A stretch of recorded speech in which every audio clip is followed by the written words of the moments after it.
बिस्मिल्लाहिर्रहमानिर्रहीम। अस्सलामुअलैकुम। ज़ायक़ा पकवान 786 में आपको खुशामदीद कहते हैं। अल्लाह ताला आपको और आपके वालिदैन को भरपूर सेहत के साथ लंबी उम्र अता फ़रमाए। आमीन सुम्मा आमीन। आज हम आपके लिए रेसिपी लाए हैं लौकी गोश्त। ठीक है, लौकी गोश्त बना रहे हैं हम बीफ में बना रहे हैं। ठीक है, इसके लिए मैंने 1 किलो लौकी ले ली है। यहाँ मैंने 1 किलो लौकी ली है और आधा किलो मैंने गोश्त लिया है। ठीक है, आपको पता है लौकी जब पकती है तो वो थोड़ी हो जाती है और मेरे यहाँ लौकी गोश्त शौक से खाया जाता है, इसलिए मैंने लौकी यहाँ पर 1 किलो ली है। ठीक है, ये मैंने 2 बड़े अदद के टमाटर ले लिए हैं, 4 हरी मिर्ची ले ली हैं, इसका मैं पेस्ट तैयार कर लूँगी। और मैंने 2 प्याज ले लिए बड़े साइज़ की, इसको मैं छील के बारीक कटिंग कर लूँगी। और बाकी सूखे मसाले मैं आपको कुकिंग के दौरान बताती जाऊँगी। ठीक है, अगर आप मेरे चैनल पे नए हैं तो सब्सक्राइब कर लीजिए, बेल आइकॉन के बटन को प्रेस कर लें ताकि हर नई आने वाली वीडियो का नोटिफिकेशन आपके मोबाइल पर आ जाए। ठीक है, चलते हैं कुकिंग की तरफ। बिस्मिल्लाहिर्रहमानिर्रहीम। देखिए यहाँ पर मैंने कुकर रख दिया है, प्रेशर कुकर में मैं पकाऊंगी। ठीक है, और फ्लेम भी मैंने ऑन कर दिया है। ठीक है, यहाँ पर तेल ऐड कर रही हूँ। तकरीबन मैं 1 कप तेल डालूंगी इसमें।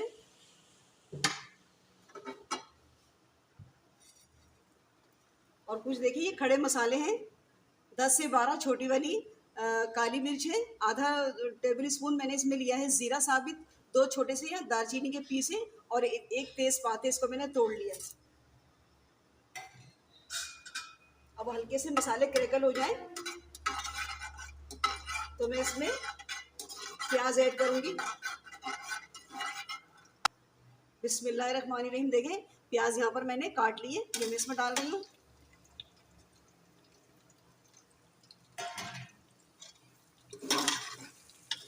प्याज को हम इसमें थोड़ा सा फ्राई करेंगे, बस हल्का सा इसमें लाइट कलर आएगा, बिल्कुल गोल्डन। ठीक है, बहुत ज़्यादा हमें प्याज डार्क नहीं करना है। ठीक है, प्याज मैंने ज़रा ज़्यादा डाली है, आपको पता है कि लौकी के अंदर थोड़ा सा मसाला गाढ़ा होना चाहिए, इसीलिए मैंने प्याज इसमें थोड़ी सी ज़्यादा डाली है, वरना लौकी अलग नज़र आती है, शोरबा अलग, मसाला नज़र नहीं आता, इसलिए मैंने थोड़ी प्याज ज़्यादा डाली है। अब प्याज को मैं फ्राई करूँगी 5 मिनट तक। बिस्मिल्लाहिर्रहमानिर्रहीम। देखें प्याज मैंने यहाँ पे मैंने बस ये कलर रखा है प्याज का, बहुत ज़्यादा मैंने ब्राउन नहीं करा है, बस प्याज की एक मिठास जो है वो ख़त्म हो जाए। ठीक है, अब यहाँ पे मैं गोश्त ऐड करूँगी।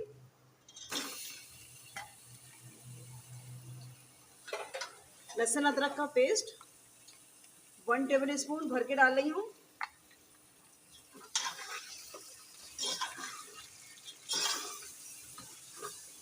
अब इसके अंदर भी मैं इसको तकरीबन 5 मिनट फ्राई करूँगी ताकि गोश्त की जो एक स्मेल होती है वो ख़त्म हो जाए। देखिए गोश्त मैंने 5 मिनट इसमें फ्राई कर लिया है और देखिए गोश्त का कलर भी चेंज हो गया है। ठीक है, अब यहाँ पे मैं डालूँगी जो 2 टमाटर मैंने आपको दिखाए थे शुरू में और 4 हरी मिर्ची, उसका मैंने पेस्ट तैयार कर लिया, ये मैं इसमें ऐड करूँगी। और कुछ मसाले हैं सूखे, 1 टीस्पून इसमें मैं डाली पिसी मिर्च, 1 टेबल स्पून पिसा हुआ धनिया, हाफ टी स्पून हल्दी, हाफ टी स्पून पिसा हुआ ज़ीरा और 1 टीस्पून कश्मीरी लाल मिर्च, 1 टीस्पून मैं इसमें नमक ऐड कर रही हूँ। अभी जब मैं लौकी डालूंगी तो चख लूँगी फिर और डालूंगी। ये मैं मसाले डाल रही हूँ इसमें। अब इन मसालों को भी अच्छे से मैं फ्राई कर लूँगी ताकि टमाटर का पानी खुश्क हो जाए। देखिए गोश्त फ्राई कर लिया मैंने अच्छी तरह से और देखिए सारा टमाटरों का पानी बिल्कुल ख़त्म हो गया और तेल भी सेपरेट हो गया। ठीक है, अब इसी पॉइंट पे मैं यहाँ पर पानी ऐड कर दूँगी।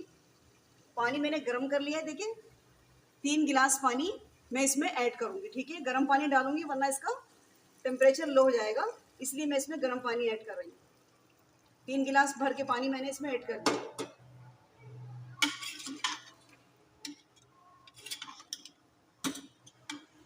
अब मैं इसको प्रेशर कुकर लगाऊंगी तेज़ आंच पे। जैसे पानी में बॉईल आ गया, देखिए पानी में बॉईल आ गया इसलिए कि पानी मैंने गर्म डाला था। ठीक है, अब मैं इसे जैसी सीटी लगेगी तो मैं इसको हल्की आंच पे रख दूंगी 20 मिनट के लिए, जब तक गोश्त टेंडर नहीं हो जाता। ठीक है, और मैं चेक करूंगी इसको। अब मैं इसको रख रही हूँ 20 मिनट के लिए। देखिए यहाँ 20 मिनट मैंने कुकर लगाकर इसकी स्टीम भी इस वक्त निकाल दी है मैंने। ठीक है, अब हम ओपन कर लेते हैं इसको।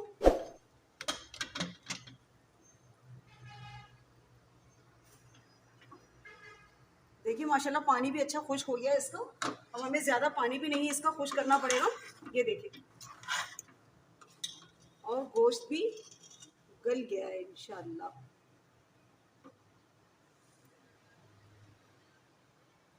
ये देखिए हाथ से गोश्त टूट रहा है। अब इसकी मैं अच्छे से यहाँ पर बुनाई कर लूँगी। ये देखिए प्याज हमने जो डाली थी आपके सामने, हमने ब्राउन नहीं की थी प्याज, इसीलिए कि सालन थोड़ा गाढ़ा हो जाए। और देखिए प्याज का पता नहीं चल रहा है कि प्याज कहाँ गई। देखिए इसी से थिकनेस आएगी लौकी गोश्त में, ठीक है। वरना लौकी का गोश्त का सालन ऐसा होता है कि बस लौकी नज़र आती है और शोरबा बिल्कुल पतला सा अलग अलग नज़र आता है। तो वो चीज़ इसमें नहीं होगी अगर आप प्याज ज़्यादा डालेंगी और हल्की फ्राई करेंगी गोश्त के साथ, ठीक है। अब इसी पॉइंट पे मैं यहाँ पे लौकी ऐड कर रही हूँ, ठीक है। गोश्त मैंने भून लिया है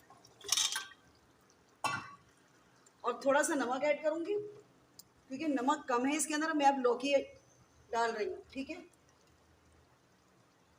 पहले मैंने गोश्त के लिए हाथ से नमक डाला था, अब मैंने लौकी का भी इसमें नमक डाल दिया है। अब इसको 2 से 3 मिनट बस इसके अंदर मैं थोड़ा सा मिक्स करूँगी।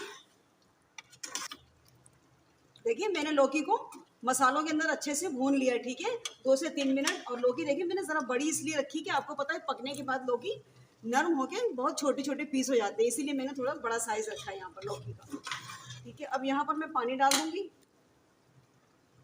ये देखिए पानी में फिर दोबारा इसमें नीम गर्म ही डाल रही हूँ, ठंडा पानी नहीं ऐड करना है। अब जितनी आपको इसमें शोरबा चाहिए आप उस लिहाज से आप पानी लगा लें अपने लिहाज से। मुझे यहाँ पर शोरबा चाहिए क्योंकि लौकी गोश्त मेरे यहाँ शोरबे वाला पसंद करते हैं, ठीक है। तो मैंने इसमें शोरबा लगा दिया है।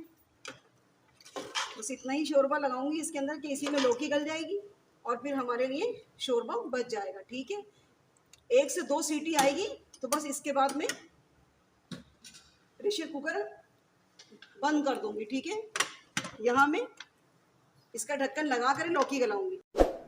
देखिए 5 मिनट हमने प्रेशर कुकर लगाया था लौकी गलाने के लिए, ठीक है। स्टीम मैंने इसकी निकाल दी है।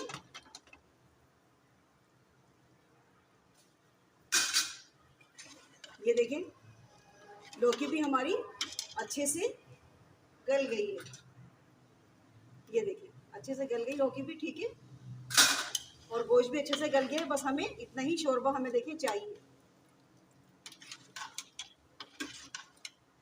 लौकी का नाम सुनते ही बस घर में मुंह बन जाते हैं, ठीक है। और मुझे यकीन है कि 99% ख़वातीन लौकी गोश्त बहुत शौक से खाती है, ठीक है। अब हमारा सालन तैयार है।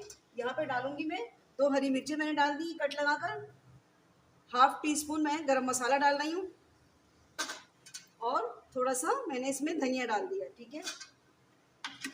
लौकी गोश्त का सालन तैयार है। रेसिपी अच्छी लगा करें तो लाइक कर लें, चैनल पे नए हैं तो सब्सक्राइब कर लें। मिलते हैं नेक्स्ट वीडियो में एक नई रेसिपी के साथ। अल्लाह हाफिज़।